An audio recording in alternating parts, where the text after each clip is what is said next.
Hello, my name is Andre, and I've just finished another week of the Masters in Computer Science here in Cambridge. And I want to talk a bit about what happened in the previous week. Then I'm going to talk about what I'm going to do in the next week. And finally, I will say some of my thoughts of the things that I thought about in this week, which seemed interesting to me, and I just want to tell them to the world. So, in the past week, I did pretty much two things. The first one is on Monday.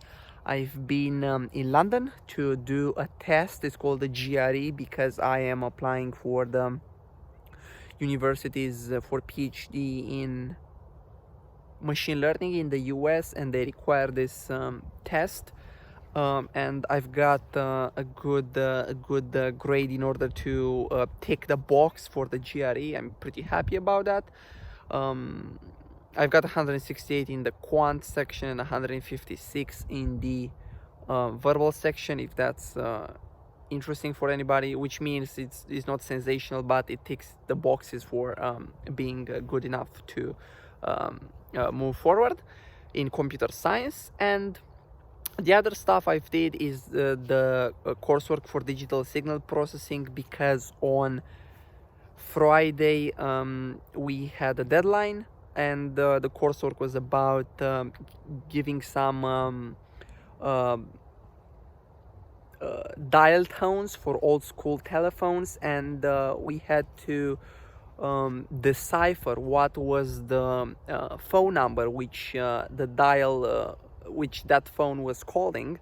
And it was pretty cool to be able to, listening to the dial tone, decipher what was the phone number.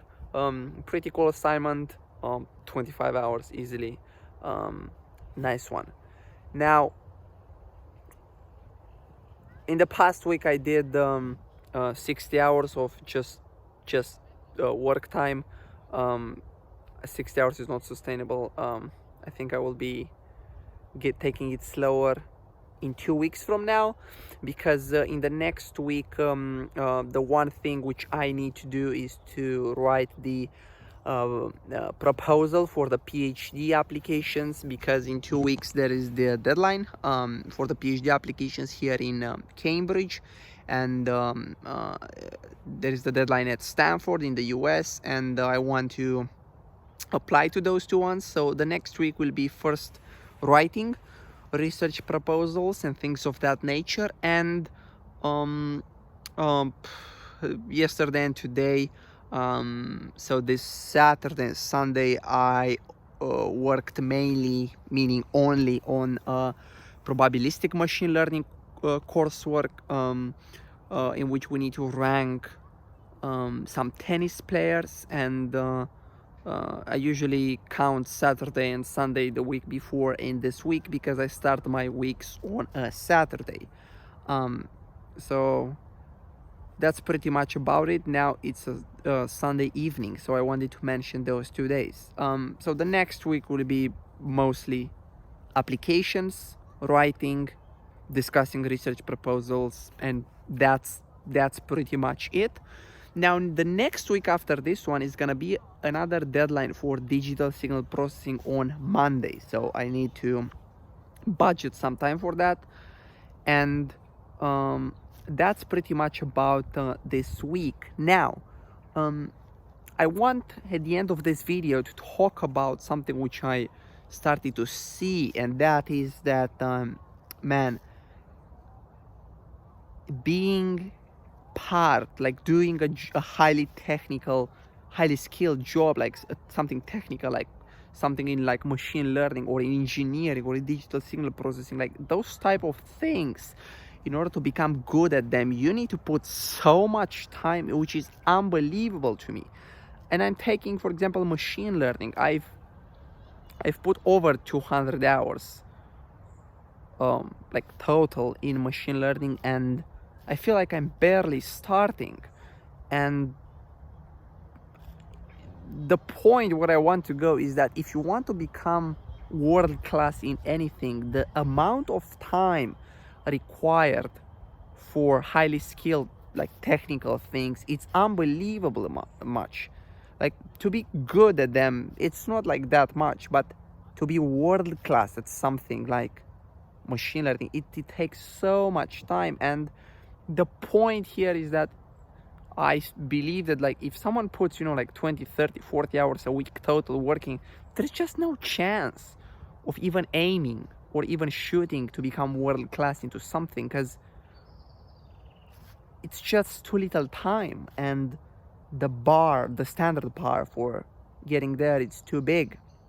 So the punchline is, what's the solution if it requires so much time? And I think that the solution is compounding, meaning some of those concepts in engineering, in maths in general, they never change, in the sense that like if you actually understand the concept, you will remember it forever because it doesn't change. But there are so many concepts that it takes a while to get to understand them. So the point is trying to compound your understanding, in a sense, like learn more and more and more. And it takes much time to learn like the big chunk of requirements, but then once you put more time, the things which you learn are, the value of the new concepts which you learn, it's exponential, I assume.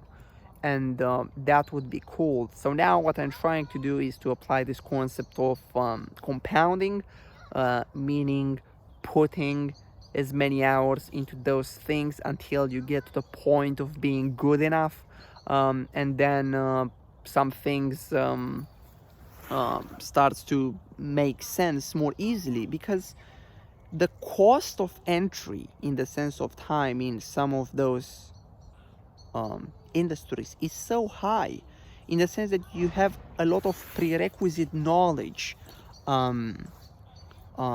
that you need to acquire. Like compare it with something which is very simple, like being a photographer, or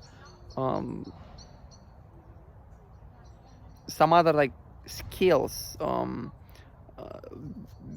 No, I don't want to go in directions like being a waiter or something like that, but a photographer or a cooker takes much time. But the cost of entry in terms of time to be a good enough cooker is not much. Like you can learn how to do 15 dishes in like 30 days if you do one dish a day, and you do the same dish the next day.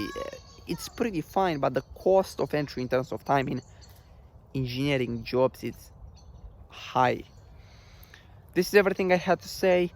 This is what's happening in my mind. Thank you for watching, and hope to see you in the next one.